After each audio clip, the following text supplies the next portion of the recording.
هغه شپه سپوږمۍ پوره وه، خو د هغې رڼا هم د جنګل تیاره نه شوه ماته کولی.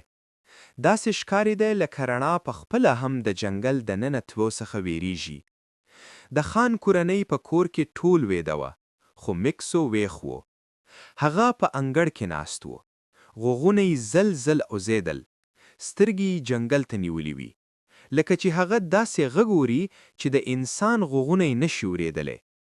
ناڅاپه د میکسو له ستوني څخه یو ډېر کمزور غږ راوته. نه غاپ نه غریدل، یوازې د خبرداري یو اواز. د سارا سترګې خلاص شوې. په نیمه ویده غږ یې وویل: میکسو؟ په هماغه شیبه کې یخ باد د کړکۍ د لارې دننه راوی. پرده وار وار وخوځېدل. د خونې فضا بدله شوه. دا عادي هوا نه وه، پکې د خاورې بوی و، لندوالی و، او داسې ناتمام سرګوشي وه چې د الفاظو نه مخکې په زړه کې کېناسته. وخت را رسیدلی دی. علي په ټکان کې کېناست. زړه یې په زور زور وهلو. ته هم واورېدې؟ ابو خان وار وار له خونې را راوت. په قدمونو کې نه بیړه وه او نه ویره. په مخ کې هماغه سکون و چې د لوی طوفان نه مخکې وي. لومړی یې آسمان ته وکتل، بیا یې جنګل ته نظر واړاوه. دا غږ د څا نه دی، دا د جنګل غږ دی. امي خان زین په خپل ځان ته رانږدې کړ. زین په خوب کې هم نارامه و، لکه چې زړه یې څه احساس کړی وي. جنګل مونږ رابولي، خو دا ځل خطر بهر نه دی، دا ځل خطر زموږ دننه دی. د سحر نه مخکې په کلي کې عجیب بدلونونه ښکاره شوې. لمر وخوت، خو رڼا یې سړه وه. خلک را پاڅېدل، خو داسې ستړي وو لکه ټوله شپه یو اوږد خوب لیدلی وي. ځینو ماشومانو وویل چې ونې یې روانې لیدلي. ځینو مشرانو وویل چې چای نوم واخیستل، بلکل د یو زاړه پیزنګونو په غږ. په کلي کې چوپتیا زیاته شوه. خلک به خبرې کولې، خو جملې به نیمه پاتې شوې، لکه خبرې چې تر خولې ورسیږي او بیا بیرته لاړې شي. حاجي صاحب په ورخطا حالت کې خان کورنۍ ته راغی. خان صاحب: خلک سم نه دي، ټول چوپ دي. داسې ښکاري لکه د هغوی خبرې او یادونه ورکې شوې وي. په هماغه وخت کې د کلي په منځ کې نري لوخړه راپورته شوه. د ورځې په رڼا کې لوخړه خپله یو خبرداري وه.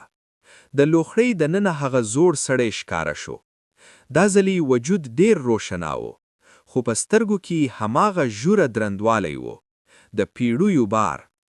هغه وار وویل: دا چوپتیا خطرناکه ده.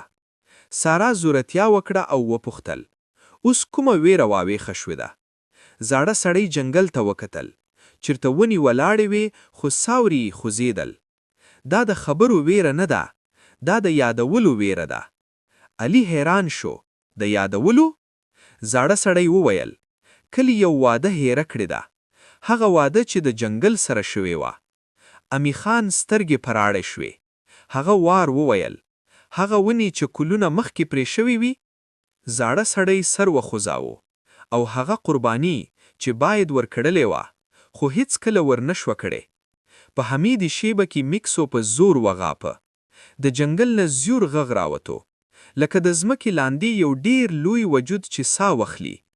ځمکه لږ ولرزېدل. مرغان ناڅاپه وللټوي. ابو خان په ټینګدا وویل: که واده ماته شوې ده، نو پوره کول یې هم زموږ کار دی. زاړه سړی خان کورنۍ ته وکتل. دا ځل په سترګو کې واړ و، لکه د یو امتحان پایله. حمیدې لپاره تاسو غوره شوي یئ. د جنګل له پور پخواني پټ لار پاک شوه. څانګې شاته ولاړې. هوا لاره جوړه کړه، لکه چې جنګل په خپله اجازه ورکوي. سارا وار وویل: آیا دا لاره بیرته هم غرزي؟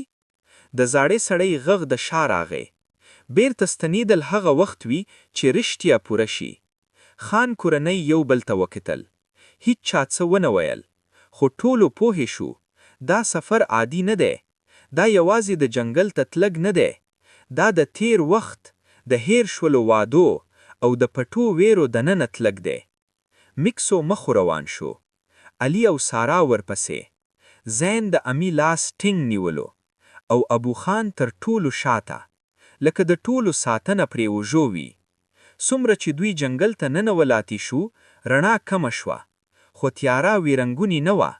دا پوښتونکي وه، منتظره وه. د ونو ریښې د ځمکې څخه راوتلې وې، لکه چې دوی هم څه ویل غواړي. او